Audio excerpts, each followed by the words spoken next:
Собственикът на Лудогорец Кирил Домусчиев изрази надежда, че неговият тим може да вземе точки от мачовете с Арсенал в група А на Шампионската лига.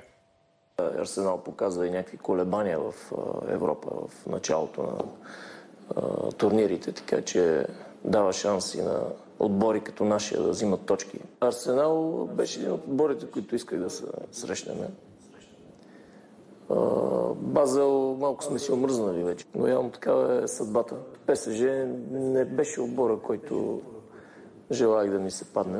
Въпреки тежката група, целта пред Лудогорец си остава продължаване в елиминационната фаза на някой от двата евротурнира. След като сме изпълнили нашата цел да влезем в групите, сега новата ни цел е, ако можем да излезем от тях, дали в Лига Европа или в Шампионска лига. Що се отнася до футбола у нас, Домусчиев изрази категоричната си позиция, че ЦСКА София на Гриша Ганчев не е истинският ЦСКА. За мен е като ЦСКАр, който съм бил дете ЦСКАр, това не е ЦСКА.